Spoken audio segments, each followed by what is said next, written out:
ऐसा बदकिस्मत इलाका पूरे देश में बना हुआ है, जो कहीं भी फरीदाबाद पलवल में अगर आना है तो आप बिना टोल दिए नहीं आ सकते। मिसाल के तौर पर दिल्ली से आना है तो आपको बदरपुर पर टोल देना पड़ता है, आपको गुड़गांव से आना है तो आपको वहाँ टोल देना पड़ता है,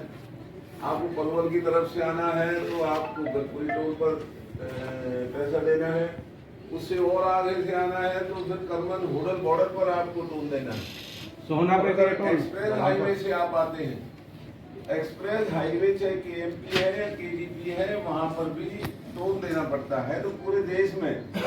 हमारे ये दोनों जिले फरीदाबाद और पलवल एक ऐसे बदकिस्मत इलाके बन चुके हैं जहां सहूलियतें नहीं है, लेकिन लोगों को जबरन सरकार के दबाव में लोगों की जेब काटने का जो अभियान चल रहा है उसका शिकार होना पड़ रहा है। और जो हमारे नुमाइंदे हैं, भारतीय जनता पार्टी के विधायक हैं या सांसद हैं या हमारे मंत्री हैं या राज्य सरकार या केंद्र की सरकार, वो लोगों को बचाने की बजाय जो टोल कंपनीज हैं उनकी आमदन को बढ़ाने का कार्यक्रम में लगे रहते हैं। तो उसके लिए पिछले दिनों जो गतपुरी टोल प्लाजा बनाया गया, वहाँ हमारे दोनों जिलों के लोगों ने, हम सब ने गैर राजनीतिक तौर पर मिलकर के एक अभियान चलाया और हमने विरोध किया इस बात का कि गतपुरी टोल जो लगाया जा रहा है ये गैर कानूनी है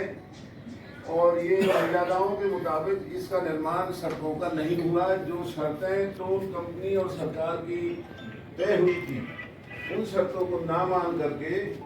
लोगों को सहूलियतें ना दे करके कंपनी को फायदा कैसे पहुंचाया जा सकता है। सरकार और एनएचएआई की मिलीभगत से लोगों को लूटने की साजिश हो रही है,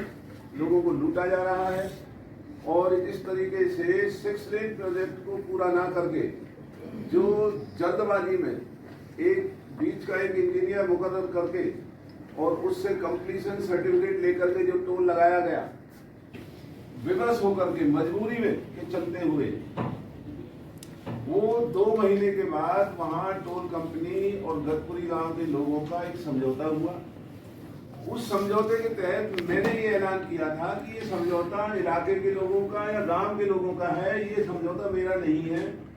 क्योंकि ये हमारे लोगों के साथ जाती है। इसलिए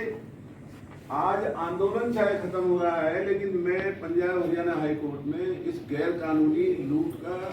विरोध करूंगा, वहां पर याचिका दायर करूंगा। और वहां उसके बाद मेरे बेटे हैं दीपक दलाल एडवोकेट, उनके मार्फत मैंने पंजाब हरियाणा हाई कोर्ट में ये याचिका दायर की और उस याचिका के दायर होने के बाद पूरे देश में मुझे फख्र है इस बात का कि पूरे देश में किसी हाई कोर्ट ने एनएचएआई की इस तरह की धांधलियों में पहली दफा उन्होंने कमीशन मुकर्रर किया कि वो, और कहा कि ये कमीशन जा करके और हाई कोर्ट को रिपोर्ट देगा कि जो मैंने इल्जाम लगाए हैं सरकार के खिलाफ, इस कंपनी के खिलाफ, ठेकेदारों के खिलाफ, उनमें कोई दम है, कोई सच्चाई है या नहीं। जब कमीशन मुकर्रर हुआ तो कंपनी जो क्यूब कंपनी है, जो अब इस टोल के ऊपर काबिज हो चुकी है, और एनएचएआई ने मिलकर के हाई कोर्ट के अंदर विरोध किया, बहुत दबाव बनाया, बड़े बड़े वकीलों को खड़ा किया कि हाई कोर्ट को कोई अख्तियार नहीं है कि आप इस तरीके से कमीशन मुकर्रर कर सकें। लेकिन हाई कोर्ट ने उनकी दलील को नहीं माना और कमीशन ने कई महीने मशक्कत करने के बाद न केवल हरियाणा में बल्कि दिल्ली से लेकर के आगरा तक का हाई कोर्ट ने कहा कि हमें इस पूरे 6 लेन प्रोजेक्ट की रिपोर्ट आप उससे पहले हमने इल्जाम लगाया था यहाँ के हमारे स्थानीय सांसद श्री कृष्णपाल और जो यहाँ हमारे मंत्री हैं, उन्होंने जाकर के गतपुरी टोल का उद्घाटन करने का जो ढोंग किया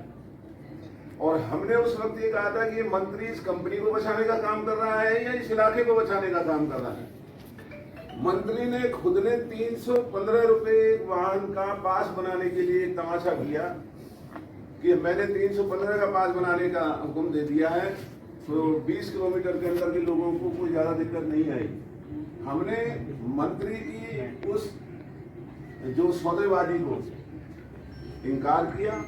और जब हमने दबाव बनाया कंपनी के ऊपर तो कंपनी ने हमारे डर की वजह से वो 315 का माल 200 रुपए का किया। इस कमीशन ने कहा है कि गैर कानूनी है, ये टोल गडकरी का नहीं लग सकता। तो ये सारी बातें हमारे इलाके के लिए बहुत,